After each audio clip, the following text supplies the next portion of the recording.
네, 여러분 안녕하십니까? 여러분들 오늘은요, 우리 지난 시간에 이어서 이제 챕터 2장 Financial Statement 그리고 Taxes and Cash Flow에 대해서 한번 살펴보도록 하겠습니다. 여러분들 어찌 보면 오늘 챕터 2장은요, 우리가 재무 관리를 함에 있어서 좀 기본이 되는 내용에 대해서 좀 설명을 하고 있어요. 그래서 거기 내용들을 좀 하나씩 살펴보면서 수업을 진행해 보도록 하겠습니다. 자, 여러분들 우선 우리 교재 펼쳐서 함께 좀 살펴보도록 할게요. 자, 여러분들 오늘 우리 챕터 2장이네요. Financial Statements와, 그러니까 여러분, Financial Statements가 뭡니까? 이게 재무제표죠. 그리고 Taxes 뭡니까? 세금, 그리고 and Cash Flow, 현금 흐름에 대해서 살펴보는 겁니다. 우리는 오늘 조금 어디에 포커스를 두고 설명을 할 거냐면요. 이 Financial Statement와, 그 다음에 Cash Flow에 대해서 함께 설명을 좀 해보도록 하겠습니다. 뭐, 텍스는 크게 중요하진 않기 때문에 텍스는 가볍게 좀 보면 될 것 같고요. 우리는 파이낸셜 스테이트먼트와 캐시플로우에 집중해서 설명을 한다라고 보시면 될 것 같습니다. 자, 그러면 한번 들어가 보죠. 자, 여러분들 우리가 파이낸셜 스테이트먼트는 크게 한번 설명을 좀 해볼게요. 자, 여러분들, 우리는 일반적으로 과거에는 미국 기준을 썼습니다. 여러분들, 과거에는요, 회계 기준을, 전 세계 회계 기준을 누가 주름 잡았냐면, 미국이 잡고 있었어요. 그, 우리는 US 갭이라고 합니다. US 갭. 이게 미국 기준이었고요. 그런데 미국에서 엔론 사태와 같은 일말의 여러 가지 사건들이 발생하면서, 미국 회계 기준이 조금 부족하다라고 전 세계 많은 회계학자들이 생각하게 됐고요. 그렇게 해서 최근에는 어떤 재무제표를 작성하는 기준으로 바뀌었냐면 유럽식의 IFRS로 바뀌었습니다. IFRS로. 이게 International Financial Reporting System이라 그래서 이게 이제 국제 회계 기준이라고 설명을 해요. 그래서 과거에는 US 갭 기준이었다면 이 US 갭이 갭이 Generally Accepted Accounting Principle이라 그래서 일반적으로 인정되는 회계 원칙이라고 하거든요. 뭐 별거 아닙니다. 그냥 미국식 회계 기준이라고 보시면 돼요.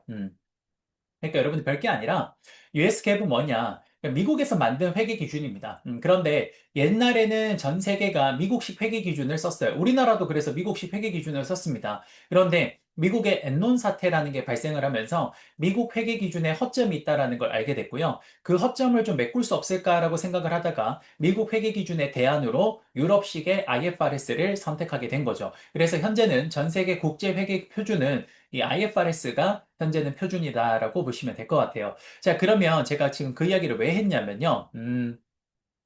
지금 현 시점에 그 유럽의 IFRS 상에서 재무제표, 그러니까 여기 IFRS 상에서 파이낸셜 스테이트먼트로 인정하고 있는 것들이 총 다섯 가지가 있습니다. 파이낸셜 스테이트먼트로 인정하고 있는 게 다섯 가지가 있는데요.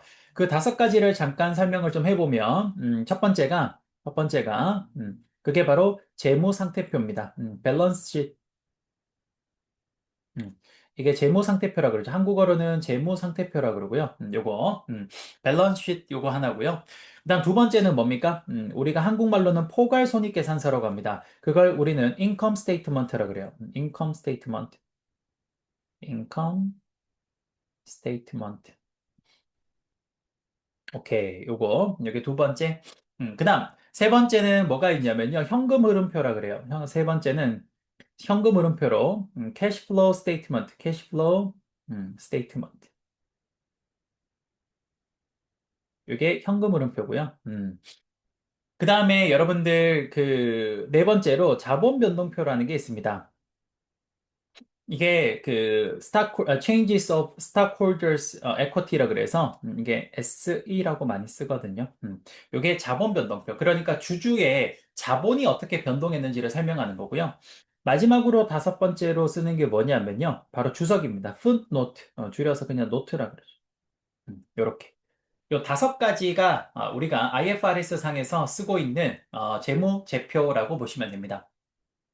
자, 그런데 여러분들 우리 재무 회계에서는요, 그 재무 관리에서는요, 어떤 거를 주로 공부를 할 거냐면요, 요 두 가지가 주로 많이 쓰입니다. 뭐가 많이 쓰냐면 밸런스 시트와 그 다음에 인컴 스테이트먼트 요 두 가지가 가장 많이 쓰인다라고 보시면 될 것 같아요. 그래서 이 두 가지를 왜 쓰냐? 여러분들 제가 우리 경영학의 일반적인 내용을 설명할 때도 그때도 제가 크게 두 가지 뭐 썼습니까? 그렇죠. 그 재무상태표, 밸런스 시트, BS와 그다음 뭐 썼습니까? 인컴 스테이트먼트, IS를 썼죠. 그렇죠? 그래서 우리 재무 관리에서는 그 두 가지를 많이 쓴다라고 보시면 될 것 같습니다. 다만 재무 관리는 늘 말씀드린 것처럼 실질을 중요하지 형식을 중요하게 생각하지 않아요. 그러다 보니까 회계에서는 어디까지나 형식적인 측면에서 사용하는 것들이 여러 가지, 몇 가지가 있어서 그것들을 재무관리에 그대로 쓰기에는 조금 무리가 있습니다. 그래서 재무관리는 이런 BS, 즉 재무상태표와 IS, 인컴 스테이트먼트에 해당되는 포괄손익계산서에 각종 내용을 약간 조작을 해서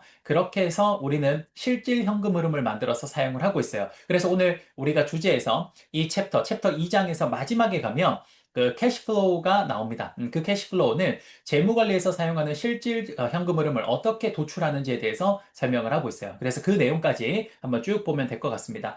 그래서 여러분들 일단 첫 번째는요, 뭐 별로 어렵지 않네요. 뭐 가볍게 좀 봅시다.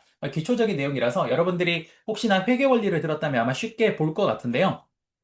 여기 보시면 첫 번째 밸런스 시트가 있네요. 그렇죠? 밸런스 시트. 자, 이게 뭡니까? 재무 상태표라고 그러고요. 줄여서 이렇게 많이 씁니다. BS라고 많이 써요. 이렇게. 여러분, 밸런스 시트는요, 특정 시점을 이야기합니다. 그래서 스냅샷과 같아요. 스냅샷. 그래서 이 특정 시점에 대해서 설명을 하고 있어요. 이게 BS, 재무 상태표가 되겠습니다. 자, 여러분들 재무 상태표는 다음과 같이 제가 설명을 좀 해볼게요. 자, 여기서 이제 조금 내려가서 정리를 한번 해볼게요. 자, 여러분들 우리 재무 상태표는 어떻게 그림을 그립니까? 이렇게 그림을 그려요. 일반적으로 물론 뭐 다르게 표현을 하기도 하는데 그냥 여러분 일반적인 형태로 제가 좀 설명을 하면 이렇게 한번 그려볼게요. 자, 이게 여러분들 뭡니까? BS의 일반적인 그림입니다. 재무 상태표 일반적인 그림이고요. 그리고 여러분들 우리가 재무 상태표에는 항상 왼쪽에는 어느 회사인지가 나옵니다. 그래서 땡땡 컴퍼니 이런 게 나올 거고요. 땡땡 컴퍼니 이런 게 나올 거고요. 그 다음 오른쪽은 여러분들 재무 상태표는 스냅샷이에요. 스냅샷. 그러니까 특정 시점에 대해서 설명을 하는 거예요. 그러니까 특정 시점이 나옵니다. 언젠지가 나와요. 1월 뭐 13일 이런 식으로 나옵니다. 이렇게. 이게 여러분들 일단 재무 상태표의 기본적인 포맷이고요. 자, 왼쪽에는 left side 뭐 씁니까? asset 적죠? 여기가 자산이 들어갑니다. 제가 이거는 예전에 우리 처음에 경영학의 기본적인 수업할 때도 설명을 했죠. 여기 asset, 그 다음에 여러분들 오른쪽에 right side에 뭐 씁니까? 오른쪽에 위쪽은 뭐 쓰죠? liabilities, liabilities. 이게 뭐죠? 부채, 그렇죠? 그 다음에 밑에는 뭡니까? owners equity, 그렇죠? 이게 뭡니까? 자본 이렇게 되겠네요. 그렇죠? 이렇게 쓰는 게 일반적인 포맷이라고 보시면 됩니다. 왼쪽에 뭐죠? asset, 오른쪽에 liabilities, 그 다음에 위쪽에 equity, owners equity. 그래서 여러분들 제가 그때 이야기했죠. 여러분들 이게 뭡니까? 왼쪽에 assets, 뭐 더하기 뭡니까? 그렇죠. liabilities 플러스 그 다음에 owners equity. 이게 뭐라 그랬죠? 재무상태표 등식이라고 합니다. balance sheet equation이라고 이야기를 해요. 나중에 나올 겁니다. 그렇죠? 그래서 여러분들 이렇게 설명을 좀 할 수 있을 것 같고요. 그 다음 두 번째, assets는 다시 크게 두 가지로 나눕니다. 첫 번째 뭐로 나눌 수 있냐면요. current asset과, 그 다음에 두 번째로 non-current assets로 나눕니다. non-current asset. 여러분, current asset이 뭐냐면요. 유동자산을 말하고요. 유동자산. 그 다음에 non-current assets는요. 비유동자산을 말합니다. 여러분, 이 유동과 비유동. 그러니까 유동자산과 비유동자산을 나누는 가장 큰 기준은 뭐냐? 기간입니다. 그러니까 1년을 기준으로 해요. 여러분, 우리 그 경영학은요, 기본적으로 시간을 1년을 기준으로 많이 합니다. 왜냐하면 기업의 회계 기간이 보통 1년이라서 그래요. 그러면 유동자산, current asset과 non-current asset의 가장 큰 차이점이 뭐냐? 그럼 바로 current asset, 즉 유동자산은 그 모든 것들이 1년 이내 현금화가 가능한 겁니다. 반면에 non-current asset은 뭡니까? 1년 이내 현금화가 불가능한 자산들을 말해요. 자, 여러분들 봐봐. 유동자산의 즉 커런트 에셋의 가장 대표적인 종류가 뭐가 있냐? 현금. 현금은 그 자체가 뭐예요? 현금이죠. 그러니까 이건 바로 현금이 되어 있으니까 1년 안에 현금이 되는 거니까 커런트 에셋입니다. 또 대표적으로 뭐가 있냐면요. 매출 채권이라는 게 있어요. 여러분들 이 매출 채권은 우리가 팔아놨는데 아직까지 돈을 못 받은 거죠. 그럼 여러분들 그 돈 언제 받을까요? 10년 뒤에 받을까요? 아니잖아. 보통은 1년 이내에 받을 겁니다. 그렇죠? 그래서 1년 이내 채권도 뭐로 바뀔 수가 있습니까? 현금으로 바뀌기 때문에 이런 매출 채권도 대표적으로 커런트 에셋에 포함이 됩니다. 그다음 또 뭐가 있습니까? 인벤토리. 뭐죠? 재고 자산. 여러분들 재고 자산도 우리가 어쨌든 그 제품을 만들어서 팔기 전에 쌓아둔 걸 재고라고 하잖아. 그치? 근데 여러분들 그 재고를 언제까지 쌓아둘까요? 그 보통 1년 안에 팔려고 그 쌓아두는 거잖아. 그쵸? 그래서 재고도 팔리는 즉시 현금화가 되기 때문에 그래서 이것도 뭡니까? 유동자산에 해당이 됩니다. 그런데 반면에 non-current asset 뭡니까? 이거는 비유동 자산인데 이건 1년 이내에 그 자산이 현금으로 바뀌지 않는 거예요. 근데 대표적으로 뭐가 있냐면 여러분들 유형 자산이랑 무형 자산이 있습니다. 유형 자산의 대표적인 게 토지, 기계 같은 거예요. 여러분들 회사가 공장 지으려고 토지 샀는 거 1년 생산하고 토지 팔아버리지 않잖아. 그치? 그러니까 현금화로 빨리 전환이 안 됩니다. 그쵸? 그래서 토지 같은 것들, 그 다음 기계, 그 다음 건물, 이런 것들은 회사가 오랜 기간 동안 영업을 할 때 동안 팔지 않을 거기 때문에 현금화가 되지 않는다. 그래서 이런 것들을 non-current asset 혹은 fixed asset이라고 이야기를 합니다. 이해되십니까?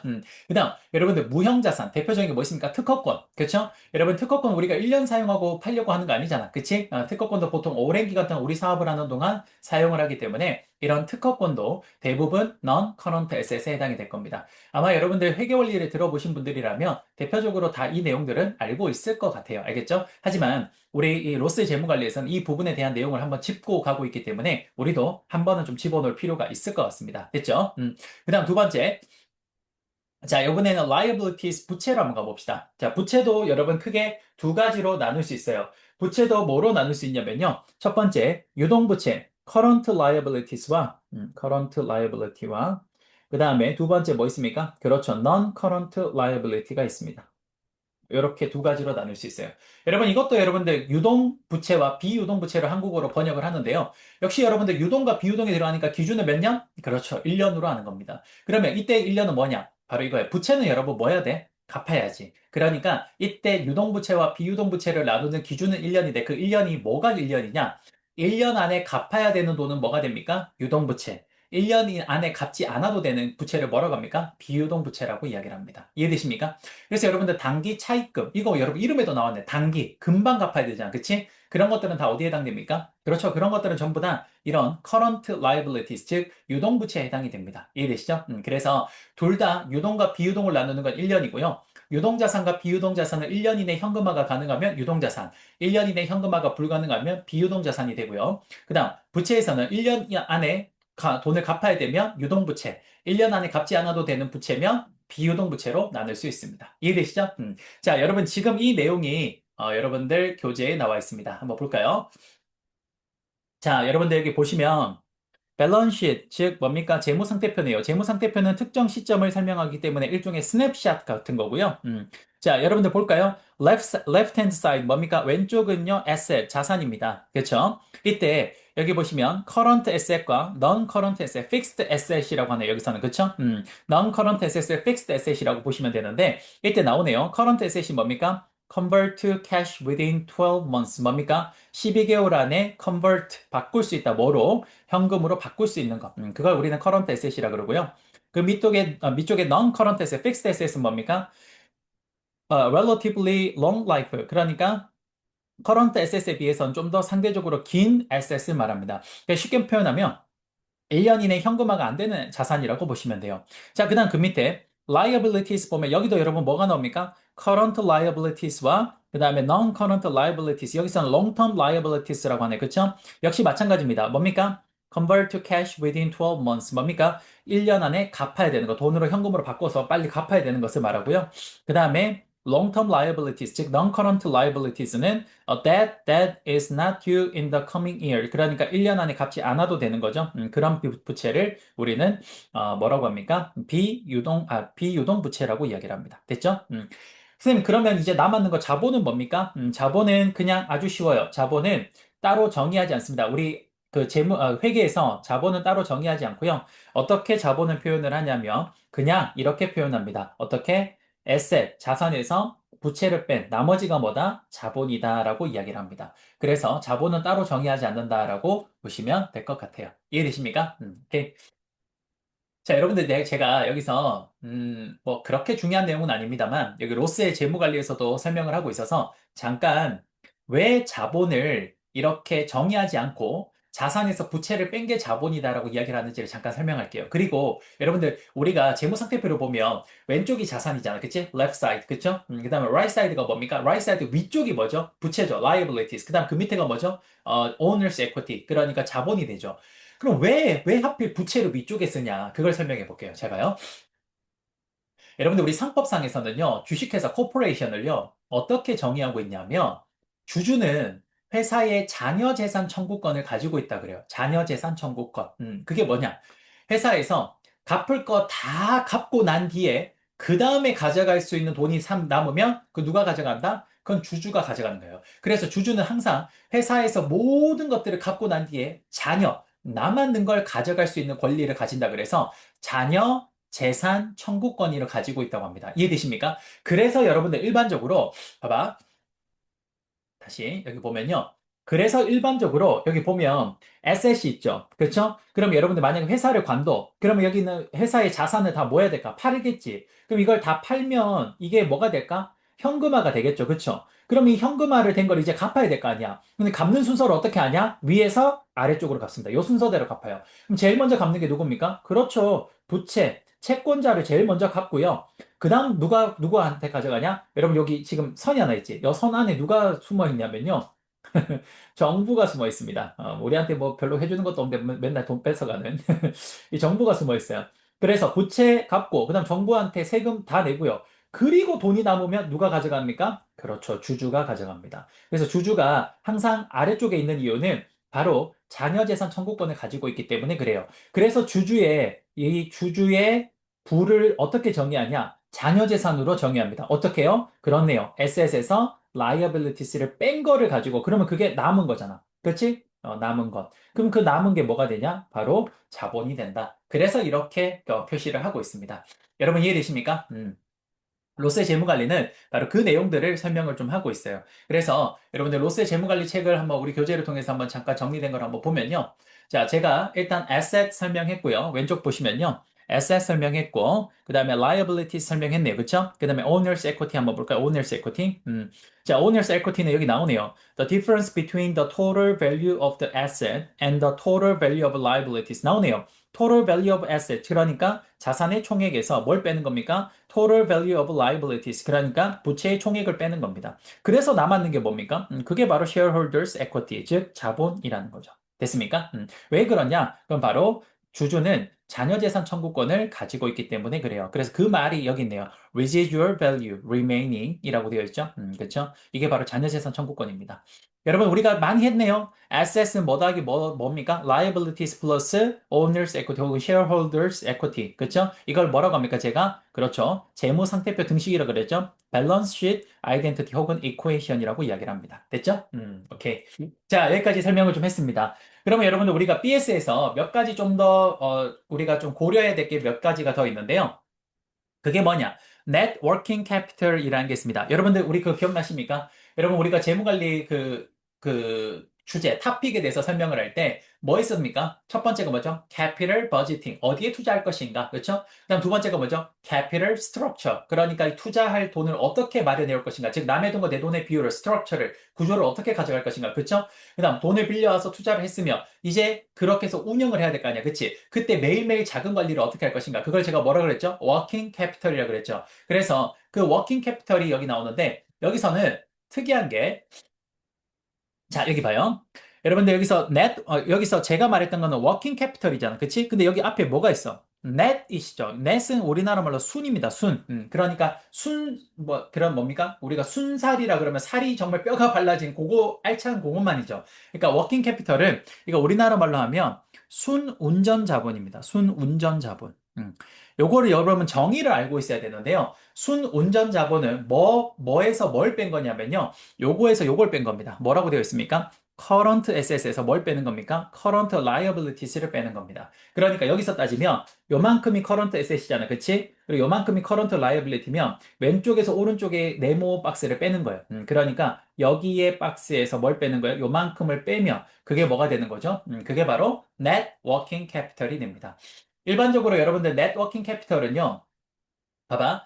여러분들 커런트 에셋이 뭐야? 1년 안에 현금화가 되는 거죠. 유동자산. 그치? 그 다음에 커런트 라이빌리티스는 뭡니까? 1년 안에 갚아야 되는 돈이죠. 그럼 여러분 생각해봐. 내가 1년 안에 현금화가 되는 자산이 내가 1년 안에 갚아야 되는 것보다 더 많아. 그럼 우리 회사에는 현재 현금이 많아, 적어? 그치, 많은 거잖아. 내가 지금 현금이 될 수 있는 자산이 내가 1년 안에 현금이 될 수 있는 자산이 1년 안에 갚아야 되는 것보다 그 돈이 더 많아. 현금의 자산이. 그럼 우리 회사는 현금이 더 많다라는 거죠. 그치? 그럼 이렇게 net working capital이 플러스가 될수록, 플러스 값을 가질수록 일반적으로 훨씬 더 뭡니까? 건강한 회사라고 합니다. 그럼 쌤, net working capital 어떻게 구합니까? 그건 바로 current assets에서 current liabilities를 빼면 됩니다. 그럼 current asset이 current liability보다 더 크면 이 net working capital은 뭐가 됩니까? 플러스, 포지티브 값을 갖겠죠. 그렇죠? 그럼 이런 경우에는 우리 회사의 1년 안에 현금화가 될 수 있는 자산의 크기가 1년 안에 갚아야 되는 돈보다 더 많기 때문에 굉장히 헬시한 펌이라고 설명할 수 있습니다. 이해되십니까? 그래요. 그런 말이 여기에 적혀 있어요. 그래서 여기 보시면 여기 있죠? The difference between a firm's current asset 그러니까 유동자산에서 그 다음에 current liability 요거를 뺀 거를 뭐라고 하냐? net working capital이라고 합니다. 그리고 이런 net working capital is usually positive in healthy firm. 그러니까 건강한 회사에서는 보통 순운전 자본이 뭡니까? positive. 그러니까 플러스 값을 가진다라고 이야기를 해요. 됐죠? 자, 그 다음 여러분들, liquidity라는 게 있습니다. 이게 전부 다 지금 재무 상태표와 관련된 용어들이에요. liquidity는 뭐냐면요. 이건 유동성이라 그래요. 유동성. 그러니까 얼마나 현금화가 빠르게 될 수 있는가를 의미하는 겁니다. 여러분들, 왜 우리가 asset을 위쪽에 current asset을 줬고 아래쪽에 non-current asset을 정리하면요. 일종의 liquidity 순으로 만든 거예요. 그러니까 위쪽으로 갈수록 liquidity가 어떻습니까? 그렇죠. 현금화가 빨리 되는 거니까 liquidity가 여기가 liquidity가 높은 거고요. 아래쪽은 liquidity가 낮은 거죠. 그렇죠? 그래서 liquidity가 높을수록 asset은 위쪽에 즉 current asset으로 가고요. liquidity가 낮을수록 아래쪽에 non-current asset으로 보통 적게 됩니다. 그렇죠? 그래서 여러분들 여기 왼쪽을 보시면 liquidity 있죠? 거기 보면 읽어볼까? Liquidity refers to the speed, 그죠? 속도네요, 그죠? And ease with which an asset can be converted to cash. 그러니까 자산이 뭡니까? 현금으로 바뀔 수 있는 데 있어서 이 속도를 말합니다. 그렇죠? 빠른 속도. 그렇죠? 그래서 여러분 커런트 에셋과 뭐 non-current asset을 제가 설명을 좀 했고요. 그렇죠? 그 다음에 여러분들 debt과 equity. 그러니까 debt은 뭡니까? liability에 해당되는 거고 equity 설명을 했죠. 그럼 여러분들 어떻게 구합니까? 결국은 여기 owners equity는 어떻게 구합니까? asset에서 liability를 빼면 된다라고 됩니다. 자, 여기서 여러분들 우리가 나중에 배울 개념인데 하나만 그냥 잠깐만 기억 하나 해놓읍시다. 뭐냐면 여러분, 부채를 얼만큼 사용했느냐의 정도를 우리는 뭐라고 하냐? Financial leverage라고 합니다. 이걸 우리는 한국말로 재무 레버리지라고 그래요. 재무 레버리지. 자, 여러분들 내가 이제 앞으로 이렇게 설명할 거야. 여러분 나중에 이제 오고 설명할 건데 제가 만약에 레버리지 혹은 재무 레버리지라고 하면요. 그건 여러분 바로 뭐를 생각해야 되냐? 아, 이 회사가 부채를 사용한 정도를 말하구나라고 생각하시면 돼요. 알겠죠? 다시 레버리지 하면요. 뭐라고 생각하라? 재무 레버리지 혹은 레버리지라고 하면 뭐라 생각해라? 그렇죠. 이 회사가 부채를 사용한 정도를 말하는구나라고 생각하시면 됩니다. 알겠죠? 그래서 부채를 많이 사용하거나 부채를 적게 사용하거나 이거에 따라서 레버리지의 크기가 달라지거든요. 그래서 그냥 부채를 사용한 정도를 레버리지라고 하는구나 정도만 기억해 놓으세요. 나중에 한번 풀어볼게요. 이게 무슨 말인지. 레버리지가 여러분 우리나라 말로 지렛대 원리라고 하는데 왜 부채를 사용한 정도가 레버리지가 되는지는 나중에 그 해당 챕터에 가서 설명을 드리겠습니다. 알겠죠? 그냥 레버리지는 부채를 사용한 정도고 이 레버리지가 여기 왜 나왔냐? 그럼 바로 재무상태표 밸런스 시트와 관련된 내용이라서 나온 거예요. 알겠죠? 오케이. 자, 여러분, 그러면 이제 정리가 다 됐네요. 이 정도면 아마 다 된 것 같은데, 맞죠? 마지막에 이제 마켓 밸류랑 북 밸류만 설명하면 되는데, 잠깐 볼게요. 제가. 여러분들 지금 여기 이 챕터를 보면요. 지금 우리 뭐 했습니까? 밸런스 시트, 그러니까 재무 상태표 설명했습니다. 재무 상태표를 어떻게 설명했냐면요. 이렇게 설명했네. 재무 상태표는 left side의 asset, 자산, right side의 뭡니까? upper, 그러니까 위쪽에 liabilities, 그 다음에 down, below 뭡니까? owner's equity, 즉 자본이 있죠. 그렇죠? 다시 자산은 크게 두 가지로 나누는데 liquidity, 유동성에 따라서 첫 번째 current asset, 즉 유동자산과 두 번째 non-current asset이고요. current asset은 1년 안에 현금화가 가능한 자산을 말하고 non-current asset은 1년 안에 현금화가 불가능한 자산을 말합니다. 두 번째 liabilities도 liquidity, 즉 유동성에 따라서 크게 두 가지로 나누는데 첫 번째가 current liabilities, 두 번째 non-current liabilities가 있습니다. 이때 current liabilities는 뭡니까? 1년 안에 갚아야 되는 돈이고 non-current liabilities는 뭡니까? 1년 안에 갚지 않아도 되는 부채를 말합니다. 이해되십니까? 그렇죠. 지금 거기 이야기를 한 거예요. 그 다음 여기서 마지막으로 이제 나왔던 게 current assets에서 current liabilities를 뺀 거를 뭐라고 합니까? net working capital. 우리나라 말로 순운전 자본이라고 합니다. 일반적으로 net working capital 값이 플러스가 되면 아무래도 그 회사가 좀 건강한 회사다. 왜? 자금이 풍부하게 남아있다라는 증거기 때문에 그렇게 설명을 하시면 되겠네요. 이해되시죠? 자, 그 다음 이제 여러분들 여기까지 설명을 했고요. 그러면 이제 제가 설명해야 될 내용은 거의 한 것 같고요. 자, 그 다음에 이제 여러분들 마켓 밸류랑 북 밸류라는 걸 잠깐 좀 봐야 됩니다. 이게 무슨 말인지 잠깐 설명 좀 해볼게요. 요거 여러분들 요걸 하나 제가 좀 표현을 좀 할까? 잠깐만요. 여기다가도 좀 제가 그려놓을게요. 여러분도 지금 필기를 하시면 자, 요렇게 current asset에서 current liability를 뺀 거, 요거 두 개를 뺀 거를 요거를 뭐라고 하냐? net working capital, net working capital. 요렇게 정리를 좀 하면 될 것 같습니다. 그쵸? 오케이, 됐네요. 뭐, 이 정도 정리해 주시면 될 것 같고요. 그 다음 이제 여러분들 우리가 배워야 되는 게 왼쪽을 보세요. 왼쪽을 보시면 마켓 밸류랑 북 밸류라는 게 있습니다. 뭐 어려운 건 아니고요. 여러분들 보통 우리가 회계장부에 쓰는 이 값들은요, 전부 다 뭐가 되냐면요, 역사적 원가에 의한 북밸류가 됩니다. 북밸류. 이게 무슨 말인지 지금부터 설명해 볼게요. 그런데 실제 시장에서 거래되는 값을 뭐라고 하냐면요, 그거는 마켓 밸류라고 이야기를 합니다. 마켓 밸류. 자, 이게 무슨 말인지 한번 설명해 봅시다. 자, 제가 한번 지금부터 한번 설명해 볼게요. 자, 여러분들, 제가, 예를 들어서 하나 좀 설명을 한번 해볼게요. 무슨 설명을 할 거냐면, 자, 여러분들 제가 지금 제가 이 스튜디오 안에 제가 여러분들 얼마 지금 가르치고 있는지, 시간이 얼마 정도 지났는지를 좀 확인하기 위해서 스탑워치로 사용하고 있는 기계가 하나 있습니다. 그게 뭐냐면, 지금 여러분들, 요거예요. 혹시 여러분들, 잘 안 보이나? 여러분 이거 보여요? 여러분 이게 혹시, 혹시 이게 여러분 뭔지 아십니까? 이게 아이폰 거의 초기 모델 아이폰 4입니다. 아이폰 4. 그렇죠? 여러분 이게 제가 아직도 가지고 있거든요. 제가 개인적으로 보이시죠? 요걸로 지금 여러분 옛날에 써본 친구도 있을 거예요. 그렇죠? 여러분 제가 요 모델을 사실은 가지고 있는 이유가 저는 개인적으로 애플 제품을 그렇게 썩 좋아하진 않는데요. 개인적으로 애플 제품 중에 가장 사고 싶었고, 가장 디자인이 예쁘다고 생각했던 그 모델이 저는 이 모델이었어요. 이게 가장 예뻤어요. 그 크기도 가장 이상적인 것 같고요. 그 다음에 그 어떤 비율적인 측면에서 저는 이게 제일 예쁘다고 생각해요. 그래서 저는 이걸 굉장히 너무 예뻐서, 그래서 이거를 그냥 팔지 않고 가지고 있었거든요. 근데 여러분들 봐봐. 제가 이 핸드폰을 얼마 주고 샀냐면요. 예를 들어서 해볼게요. 제가 이 핸드폰을 얼마 주고 샀냐면 50만 원 주고 샀다고 할게요. 50만 원. 그러면 이 핸드폰이 어 장부 내가 샀는 가치, 일종의 찾는 가치가 일종의 뭐가 되냐? 장부 가치가 됩니다. 그럼 여러분들 만약에 이 핸드폰을 50만 원 주고 샀잖아? 그럼 내가 예전에 2010 몇 년, 2000 한 뭐 10, 뭐 예를 잘 기억은 안 나네요. 2000 예를 들어서 15년이라고 해봅시다. 그럼 2015년에 제가 이 기계를 50만 원 주고 샀으면 제가 만약에 용돈기 입장을 쓰고 있으면 2015년도에 용돈기 입장에 가면 이 핸드폰을 얼마 주고 샀다고 적혀 있을까? 50만 원 주고 샀다고 적혀 있겠죠. 그런데 지금 현재 이 핸드폰을 실제 중고나라에 가서 팔거나 당근마켓에 가서 팔면 이거 지금 얼마 받을까요?